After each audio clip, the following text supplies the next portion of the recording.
Hello mga sisi! Welcome back to my channel. Now, please don't forget to subscribe to Routine Stitch, like our videos.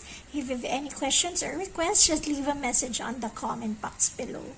Now, today ang gagawin natin ay Baby Groot na costume for 0 to 3 months. Ito yung beanie niya. Tapos, onesie style yung ating gagawin. And then, we also have shoes. Siyempre. So, ito yung shoes niya. Now, for this part of the video, we're going to make the onesie. And then, on the second part of our video, we're going to do the beanie, the hat, and then also the shoes. Okay? So, simulan na natin. Now, ang mga gagamitin natin for this project would be, of course, the number 5 crochet hook, and then milk cotton yarn. Ang color nito is light brown, and around 250 grams ang magagamit natin for yung set ng 0 to 3 months. And then, we're also going to use buttons, so you can choose for brown or kaya green buttons. And we'll need to have at least 4 buttons. Now, kailangan din natin ng scissor at saka needle for weaving. So, simulan na natin ang ating onesie part. Okay?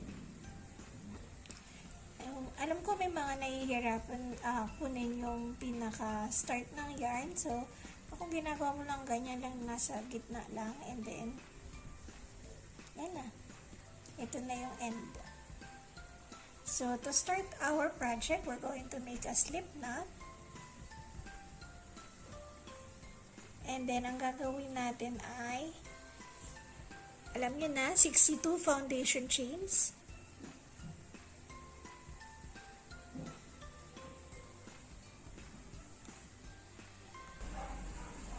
Now, after ng 62 chains, gagawin naman natin ay skip natin yung first at saka second chain ng foundation chain natin. And then, sa third chain, magsa-start tayo maglagay ng double crochet.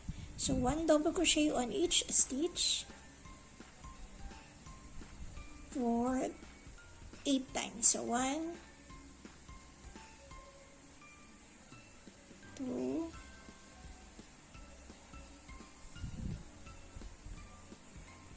3,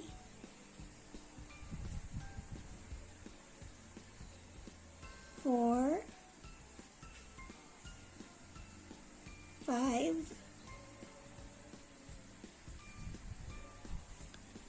6,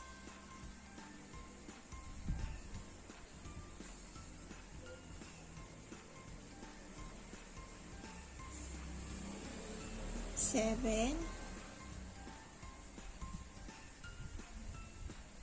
8.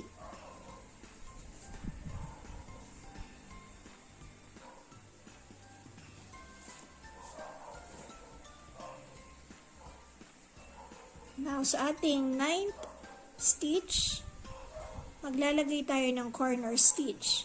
So, ang corner stitch natin para sa project na ito ay 1 double crochet, chain 1, and then on that same stitch, another 1 double crochet.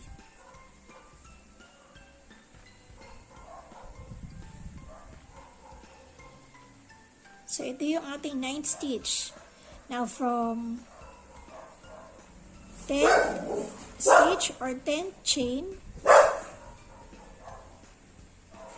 hanggang 19th chain, maglalagay ulit tayo ng 1 double crochet on each stitch.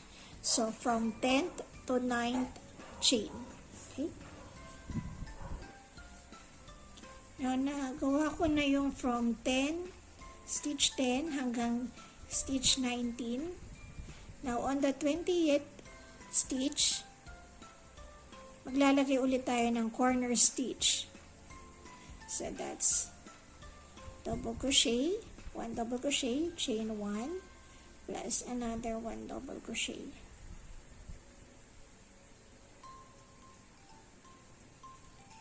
Now, after that, magwa 1 double crochet on each stitch ulit tayo from stitch or chain 21 hanggang chain 41. Okay? So, natapos ko na. Correction. Ang gagawin natin is from stitch 21 hanggang stitch 40 is 1 double crochet on each stitch. Tapos, dun sa 41st stitch, doon natin ilalagay yung ating third na corner stitch.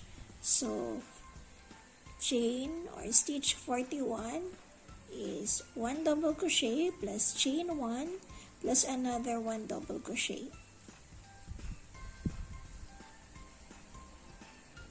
And then after that, maglabalik tayo sa 1 double crochet on each stitch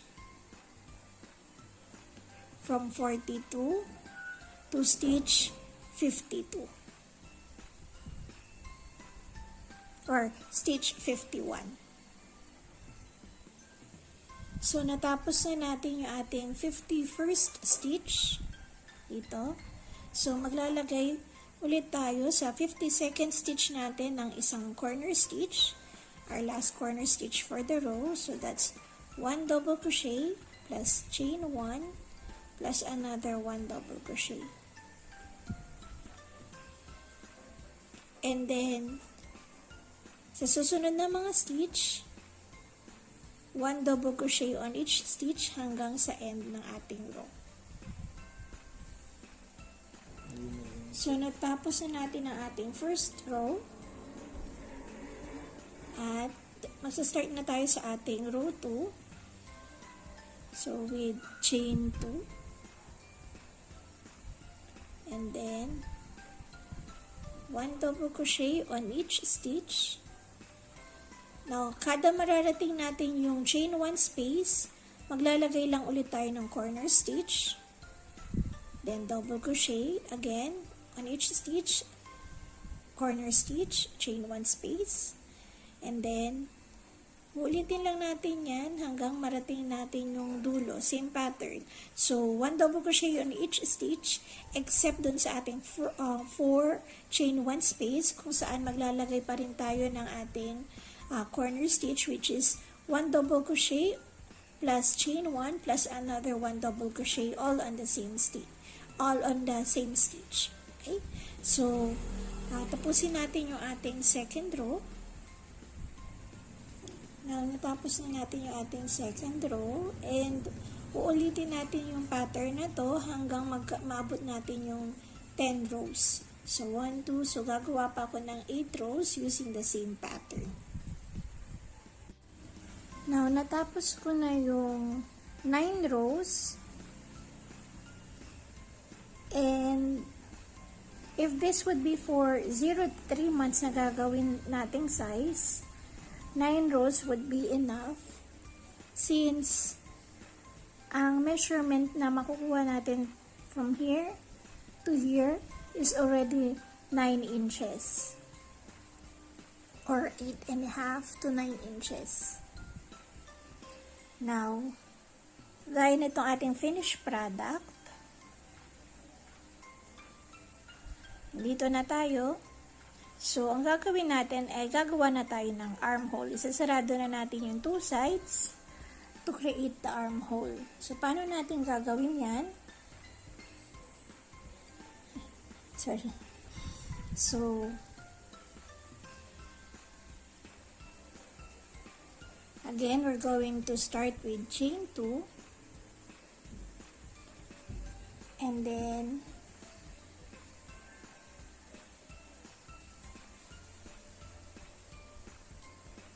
make 1 double crochet on each stitch mula dito hanggang marating natin yung ating chain 1 space.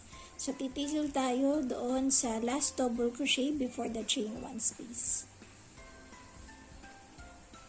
Now, nandun na tayo sa last double crochet before the chain 1 space. So, pagdating natin dito, ang gagawin natin, ifo-fold natin yung ating work.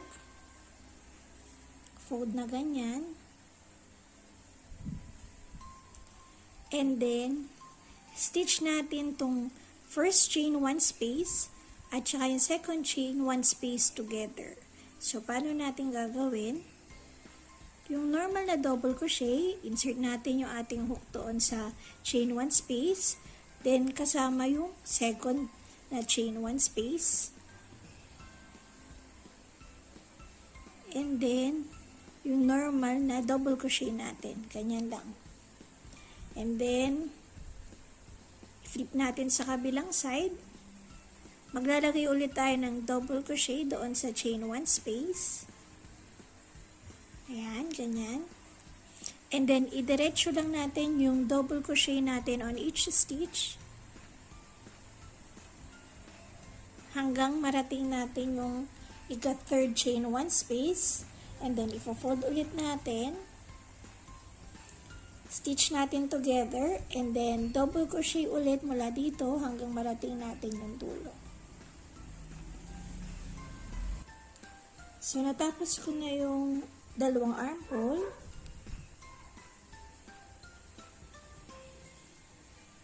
Ayan. Ang gagawin naman natin ay yung body. So, ito sa inyo yung finished product. Ang gagawin naman natin is from here to here, magwa 1 double crochet on each stitch tayo. This would be 2, 4, 6, 8, 10, 11 rows na 1 double crochet on each stitch na lang gagawin natin. So, makikita nyo sa back, ginawa ko is hindi agad siya ako nag-close sa likod. So, gagawin natin tong part na to.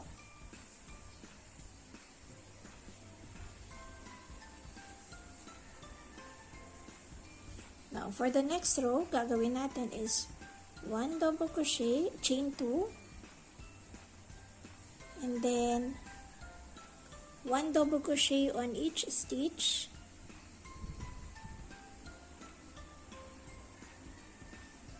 all around the row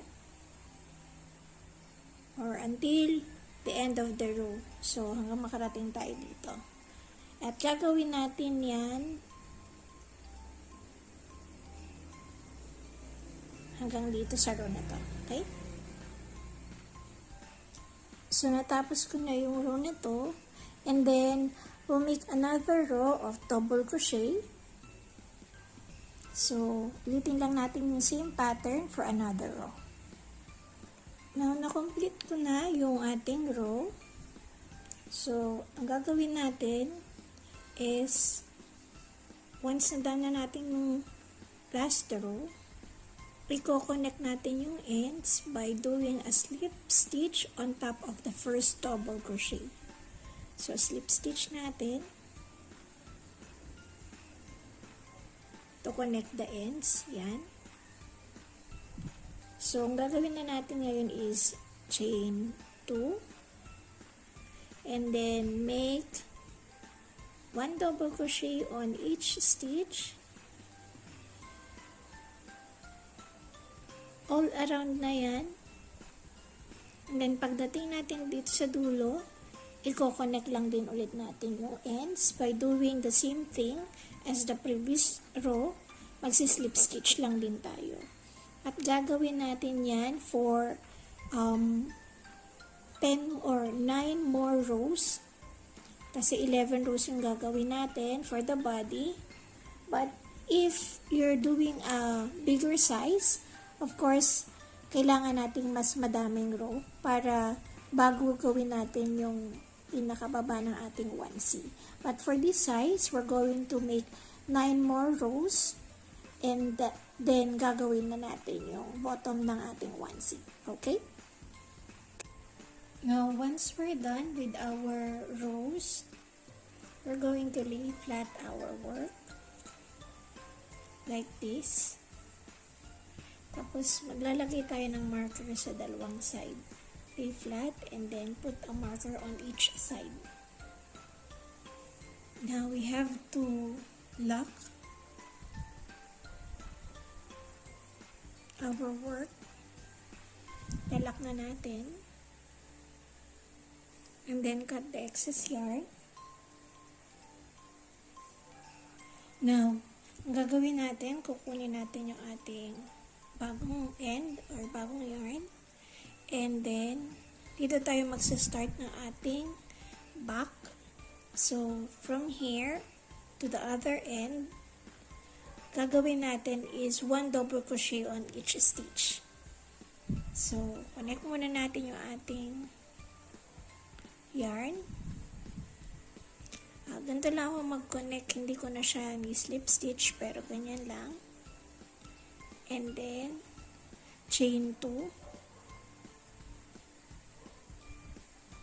Tatanggalin ko na yung aking marker.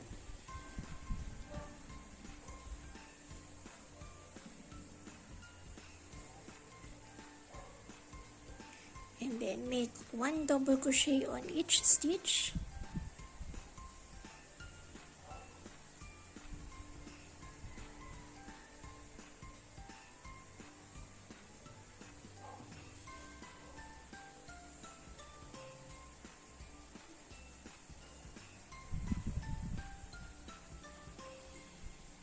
Hanggang marating natin itong kabilang marker natin. Okay?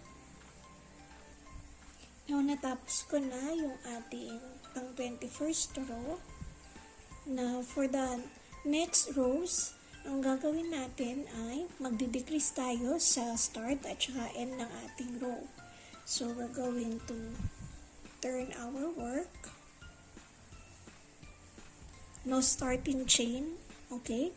Turn your work and then skip the first chain or first stitch and then make a single crochet on the second stitch.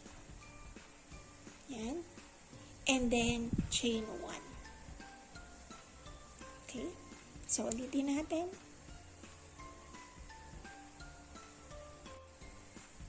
So, ulitin natin yan.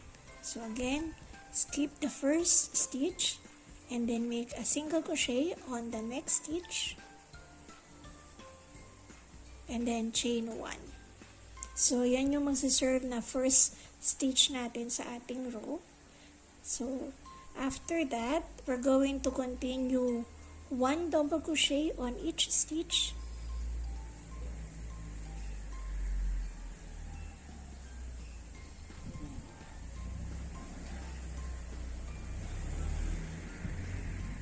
One double crochet on each stitch hanggang marating natin yung kabilang side. But we're going to leave the last 2 stitches. 1, 2. Okay, para sa ating decrease for the last, for the row. Yung decrease natin sa end ng ating row. Okay? Now we are on the last 2 stitches of the row. Gagamitin natin uli ang decrease stitch. So, we're going to make a decrease using the double crochet. So, yan. Dinicrease na natin. Now, ang gagawin natin is we're going to repeat the same pattern from this row hanggang maabot natin yung last row natin. We're going to do this same stitch or same pattern from row 22 to row 31. Okay? And babalikan ko kayo pag natapos ko na yung row 31 natin. Okay? Now we are on our last row of decrease. So, for our last row, same pa rin ang gagawin natin. We're going to turn our work, skip the first stitch, and make the single crochet on the second stitch.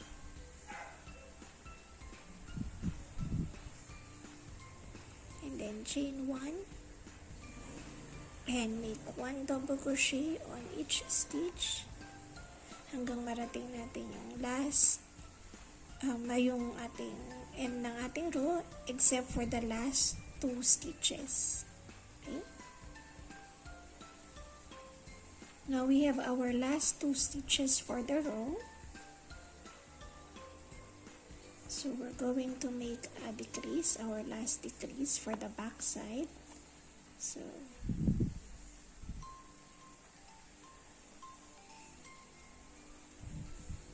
yan. Now on our next row, we're going to make 1 double crochet on each stitch for the next 3 rows. Okay, so we're going to start with chain 2 since hindi na tayo magde-decrease, and then we're going to turn and make 1 double crochet on each stitch. 1 double crochet on each stitch until the end of the row. Now we are on our last stitch for the row. So maglalagay tayo ng 1 double crochet on that stitch.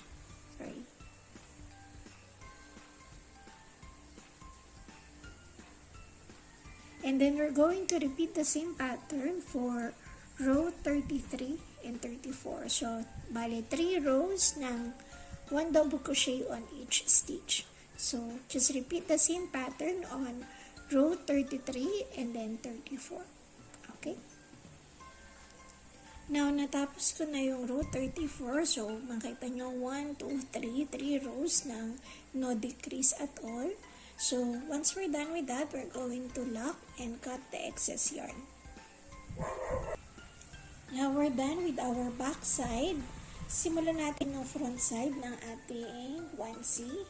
So what we're going to do is first place a marker. So we have to use our 2 markers again.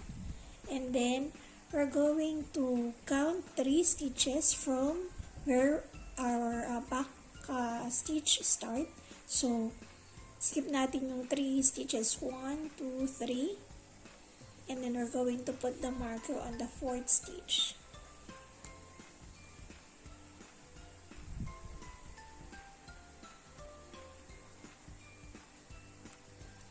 And gagawin lang din natin to sa other side. So 1, 2, 3, 4.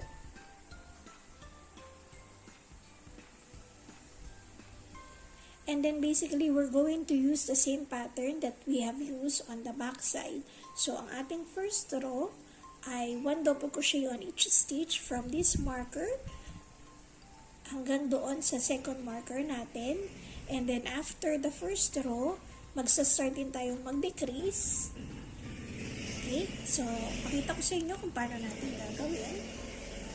For the front side, we're going to do the same pattern. We're going to connect our yarn. Connect natin. And then, chain 2. Let's remove that marker para mas madali. And then we're going to make 1 double crochet on each stitch. Isasama natin yung end sa ating stitch para hindi mag-loose yung end. So that's 1 double crochet. And then we're going to continue doing that until we reach our second marker. Hanggang doon sa ating second marker. Okay? Now, I'm done with our row 22 for the front side. So, to start our row 23, or this would be row 21, and then we're going to start with our row 22 for the front side. So, again, we're going to turn our work and then make the decrease on the start of our row. So skip the first stitch, make a single crochet on the second stitch, and then chain 1, and then make double crochet towards the end of the row. Yan, 1 double crochet on each stitch hanggang marating natin sa kabilang side, and then pag narating na natin yung ating last 2 stitches, we're going to stop the double crochet. Okay? And then we're going to make another decrease just like what we have done on the back side. Okay? So, gawin ko muna. So, nasa last 2 stitches na tayo ng ating row. So, we're going to make that decrease.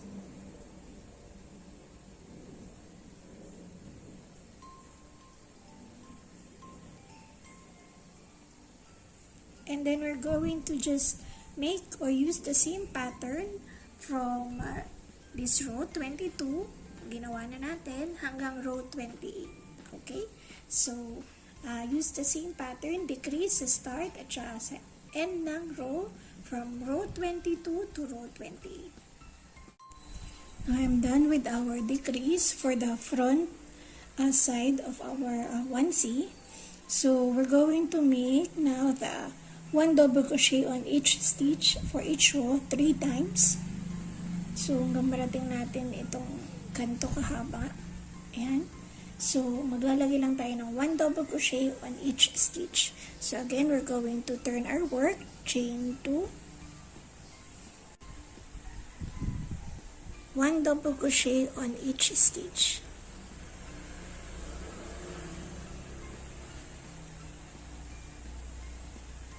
Hanggang marating natin yung dulo. And then, we're going to repeat the same pattern for 2 more rows. Okay? Now, since we're done with our rows, we're going to now work on our edges. So, maglalagay lang tayo ng single crochet all around the lower part of our body. Okay, doon sa ating may crotch area. So, what we're going to do is, once you're done, don't lock and cut the yarn.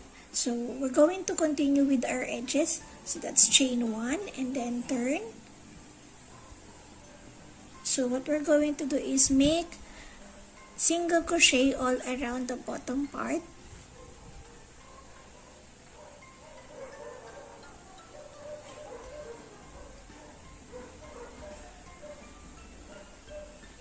Single crochet yan.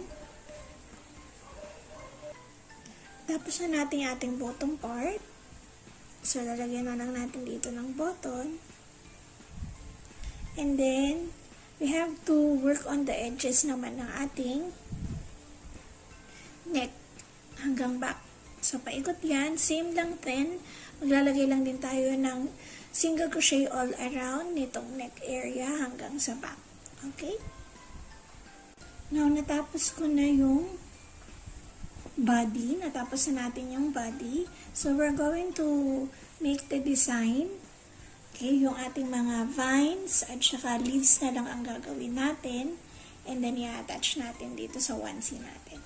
Okay, so, makita nyo, tapos na yung edging ng neck at back. Now, para sa ating vines, gagamit tayo ng 2-ply ng ating yarn. Okay, so this one is 4-ply milk cotton yarn. So, 2 strand ang gagamitin natin na 4-ply for the vines.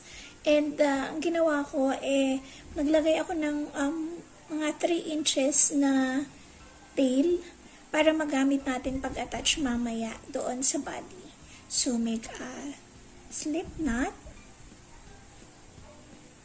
And then, very simple, just chain or make a chain of 82 chains.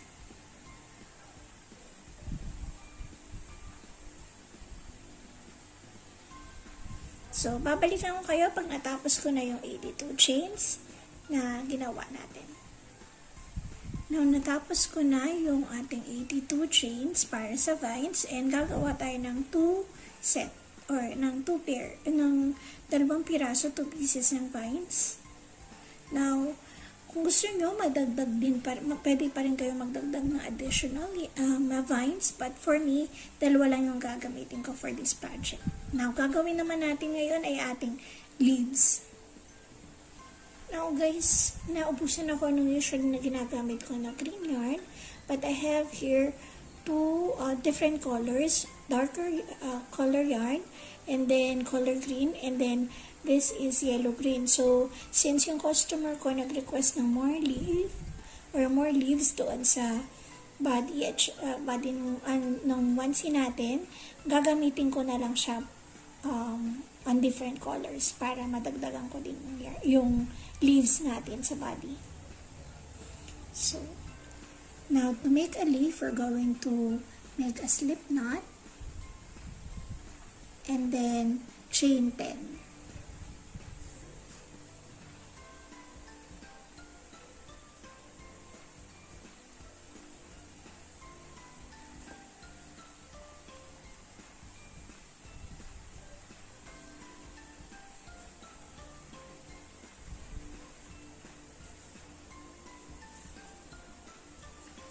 After that, on the second chain from the hook, so we're going to skip the first chain, second chain from the hook, we're going to make a slip knot, slip stitch.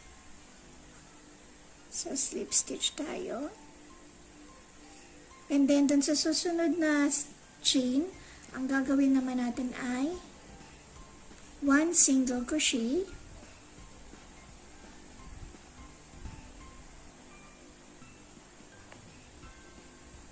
And then, sa susunod na stitch is half double crochet, 1 half double crochet. And then, sa susunod na tatlong chains, gagawa tayo ng 3 double crochet. Or 1 double crochet on each stitch. So, that's 1, 2,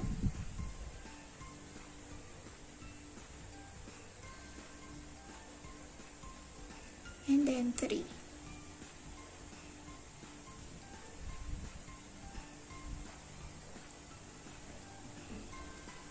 Now, after ng 3 double crochet natin, babalik tayo sa 1 half double crochet on the next stitch. And then, 1 single crochet sa susunod na stitch. At sa last stitch, gagawa ulit tayo ng slip stitch.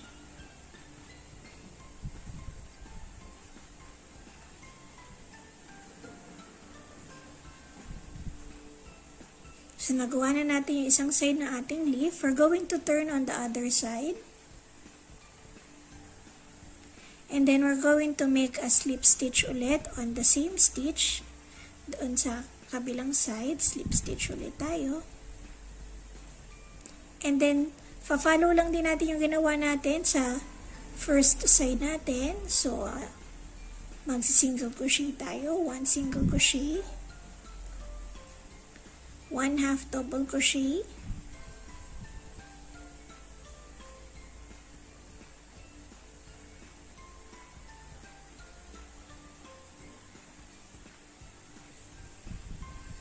And then, 3 double crochet on the next 3 stitches.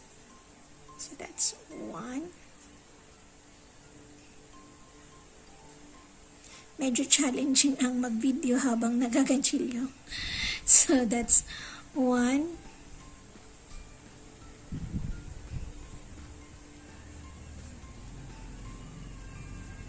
2, and then 3.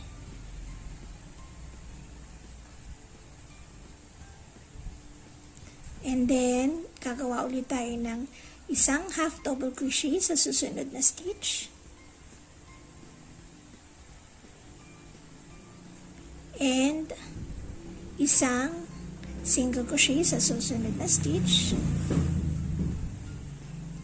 And then, for the last stitch, gagawin natin ulit yung slip stitch doon sa kung saan tayo naglagay ng slip stitch sa ating first side.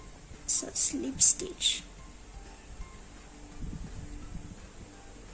At nagawa na natin ang ating first leaf. So, once na nagawa na natin yan, we're going to lock and cut the excess yarn. So, leave tail para gagamit natin siya pang-attach doon sa ating vines. So, probably 3 inches would do. Mga ganyang kahaba. Okay? And then, cut the excess yarn.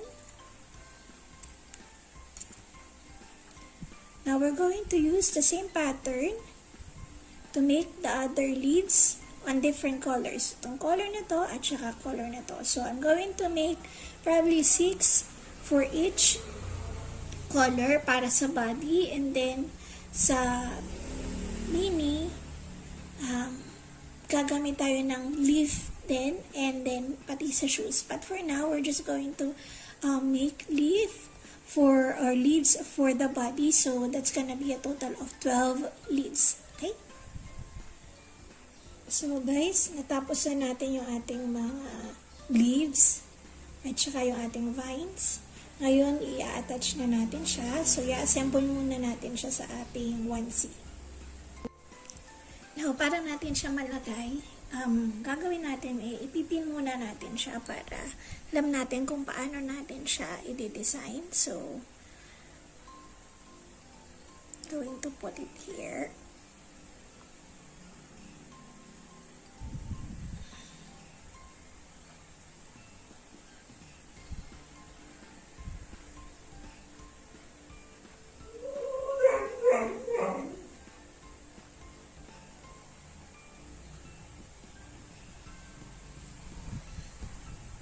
And then, yung second vine natin, gamitin natin. Paano ba natin siya gustong ilagay?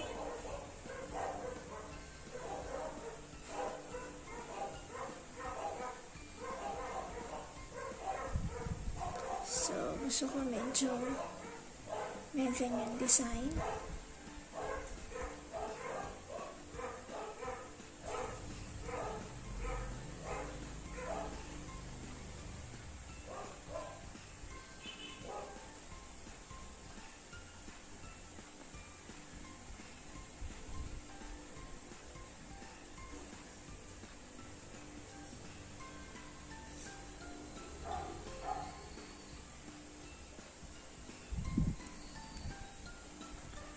So, i-design nyo lang siya kung paano nyo siya gustong i-attach.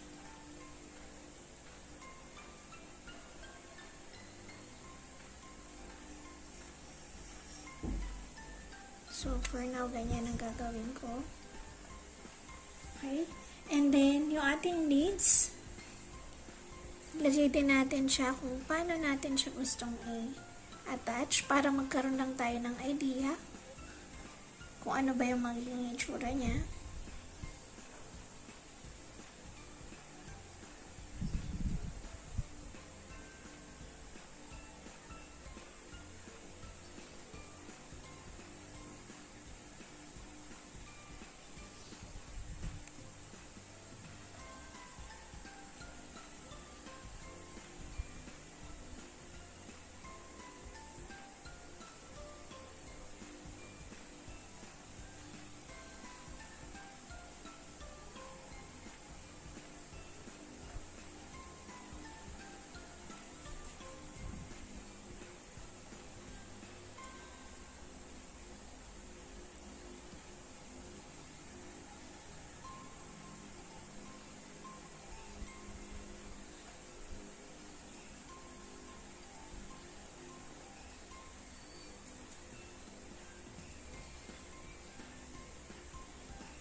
So, ayan. Pwedeng ganyan ang pattern natin.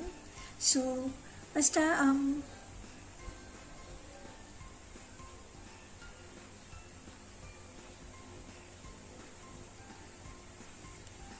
ganyan. Or, you can put in a different pattern. Basta kailangan lang natin i-attach. And then, itatahi lang natin siya using needle and yung regular na thread ang ginagamit ko pag ako naglalagay.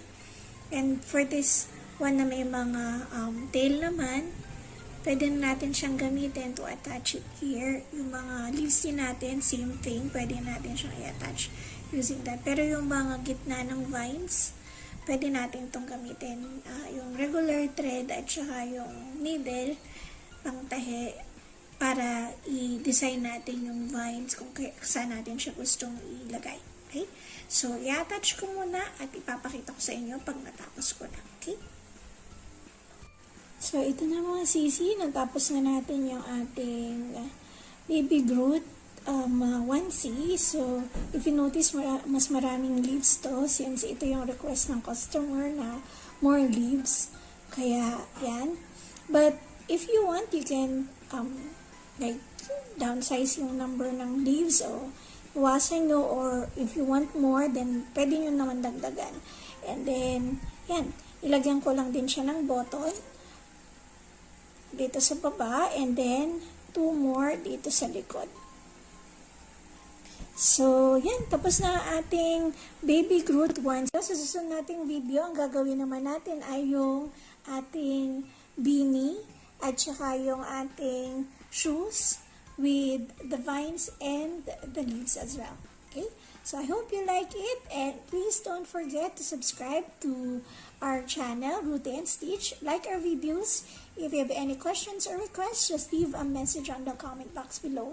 Now, para sa mga nagtatanong if I do offer pattern or sale pattern, right now, hindi po tayo nagsisale ng pattern or nagbebenta ng pattern. But if you want to support my channel, you can send stars so I can make or produce more YouTube videos, tutorials like this. Okay? So, thank you. Bye-bye.